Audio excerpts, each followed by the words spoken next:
नमस्कार दोस्तों, स्वागत है आपका अपने चैनल द स्पेशल गुरुजी में।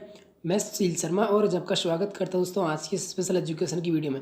यह वीडियो आपके लिए बहुत ही यूजफुल होने वाली है दोस्तों आज से D Ed special education hearing impairment first year की आपकी एग्ज़ाम थी। 7 फरवरी से आपकी एग्ज़ाम चालू हुई है।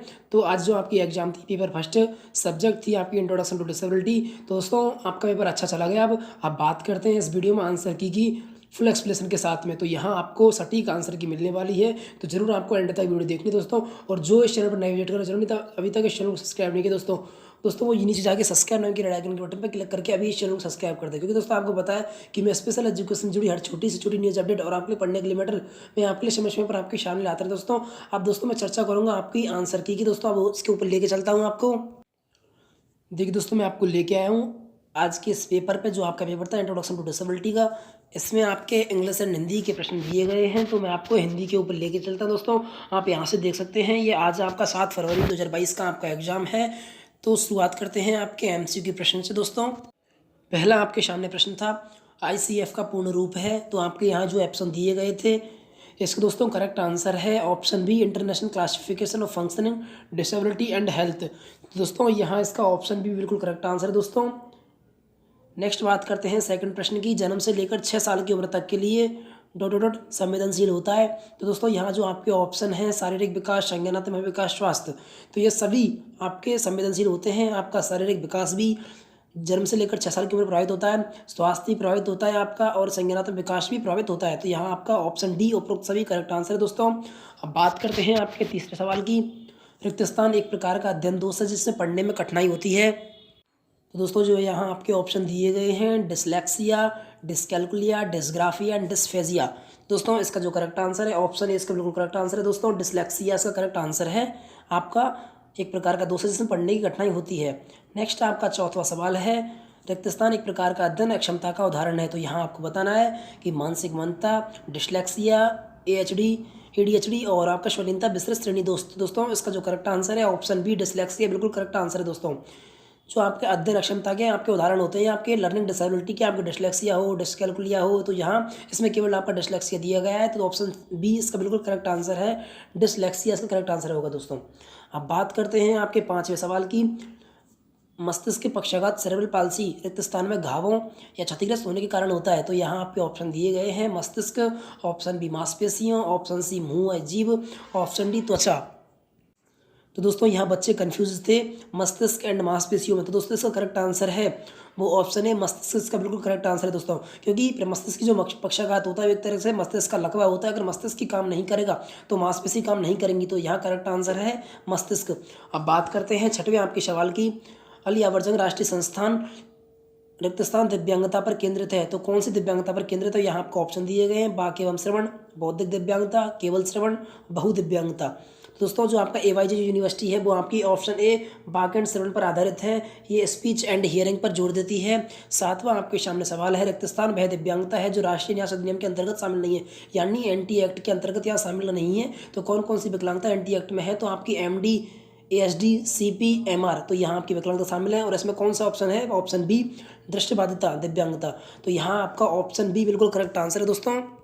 आपका ऑप्शन बी दृष्टिबाधिता दिव्यांगता इसमें शामिल नहीं है NT एक्ट में। तो दोस्तों इसका जो करेक्ट आंसर है ऑप्शन बी दृष्टिबाधिता दिव्यांगता, यहाँ इसका करेक्ट आंसर है दोस्तों।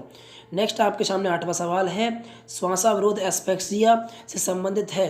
तो यहाँ आपके ऑप्शन दिए गए हैं। Option first spina bifida, option second मस्तिष्क के पक्षाघात, ऑप्शन सेकंड स्वलिनता, ऑप्शन फोर्थ जो है आपका फोर्थ कुष्ठ रोग। तो दोस्तों इसका जो करेक्ट आंसर है मस्तिष्क के पक्षाघात सेरेब्रल पाल्सी से संबंधित है आपका ये श्वासावरोध। तो यहाँ आपका ऑप्शन बी बिल्कुल करेक्ट आंसर दोस्तों। मस्तिष्क की पक्षाघात CP से संबंधित है। नेक्स्ट आपके सामने नौवां सवाल है बौद्धिक दिव्यांगता की चिकित्सीय वर्गीकरण किस पर आधारित है?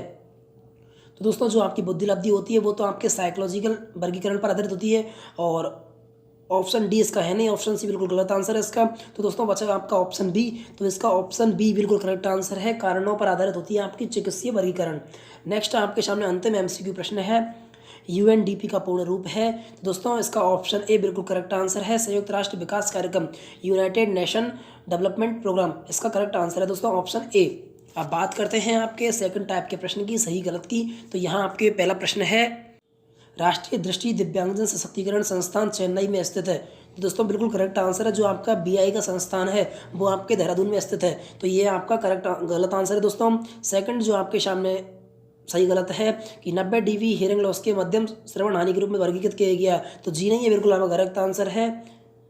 थर्ड जो आपका सही गलत है, स्वलीनता एक विकासात्मक दिव्यांगता है, तो बिल्कुल सही है आपका, स्वलीनता एक आपकी विकासात्मक दिव्यांगता है। चौथा आपके सामने सवाल है, मस्तिष्क पक्षाघात एक तंत्रिका दोष न्यूरोलॉजिकल डिसऑर्डर है। दोस्तों जी हाँ, आपका यह सही है बिल्कुल। और RPWD अधिनियम 2016 में सरकारी नौकरी में आरक्षण 5% तक बढ़ाया गया है, तो दोस्तों ये गलत है आपका जो आरक्षण है सरकारी नौकरी में RPWD एक्ट के अनुसार वो 4% के हिसाब से है। तो आपके पहला दूसरा गलत है, तीसरा सही, चौथा सही और आपका पाँचवा फिर गलत है।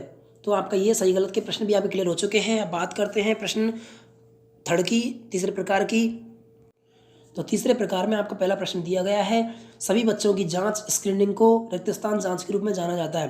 तो दोस्तों आपने पढ़ा है कि जो आपकी रोकथाम होती है, रोकथाम प्राथमिक रोकथाम के अंतर्गत ही आपकी जांच होती है और आइडेंटिफिकेशन होती है, स्क्रीनिंग होती है और आइडेंटिफिकेशन होती है दोस्तों। तो यहाँ आपका ऑप्शन में आने वाला है प्राथमिक रोकथाम। सेकंड जो आपके सामने सवाल है, रक्तस्थान प्रकार के मस्तिष्क के पक्षाघात में 4 अंग प्रभावित होते हैं। दोस्तों आपने अगर सेरेब्रल पॉलिसी को पढ़ा होगा, तो सेरेब्रल पॉलिसी में अगर आपके प्रभावित अंगों के लक्षण के आधार पर अगर आपके 4 अंग प्रभावित होते हैं तो वो आपके क्वाड्रिप्लेजिया के अंतर्गत आता है। तो यहाँ क्वाड्रिप्लेजिया प्रकार का मस्तिष्क की पक्षाघात है। नेक्स्ट आपका तीसरा प्रश्न दोस्तों, RPWD अधिनियम 2016 के अनुसार बधिर से दोनों कानों में संवाद आवृत्तियों में रक्तस्थान DB श्रव्यहास वाले व्यक्ति अभिप्रेत हैं। दोस्तों RPWD 2016 के अनुसार जो बधिर उसे कहते हैं जिसका 70 dB हियरिंग लॉस होता है। तो यहाँ 70 dB इसका ऑप्शन में आएगा, ऑप्शन थर्ड में।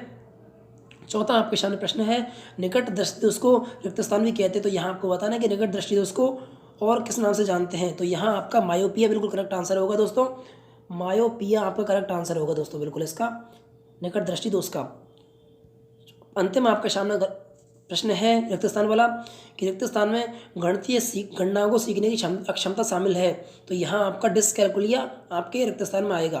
तो दोस्तों ये थे आपके छोटे छोटे प्रश्न 1 नंबर वाले। अब बात करते हैं आपके संक्षिप्त टिप्पणी वाले प्रश्नों की। 8 में से कोई आपको यहाँ पास करने तो ये आपके प्रश्न दिए गए थे।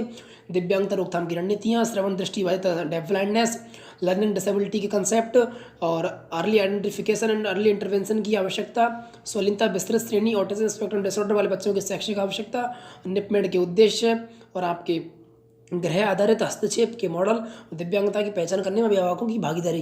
दोस्तों ये था आपका आज का डिसेबिलिटी का पेपर का सॉल्यूशन। अगर आपको वीडियो अच्छी लगी वीडियो को लाइक करें और आपने अभी तक चैनल को सब्सक्राइब नहीं किया है दोस्तों चैनल को अवश्य सब्सक्राइब कर लें, क्योंकि आपको रोजाना ऐसे ही आंसर की वीडियो इस समय आपको प्रोवाइड करा दी जाएगी। दोस्तों धन्यवाद दोस्तों। अगर वीडियो को लाइक करें और इस वीडियो को पाना चाहते हैं तो हमारे टेलीग्राम की लिंक आपको इसी वीडियो के डिस्क्रिप्शन मिल जाएगी, वहाँ में से प्रोवाइड करा दूंगा, आप वहाँ से ज्वाइन कर लें और इसे पा लें दोस्तों। धन्यवाद दोस्तों।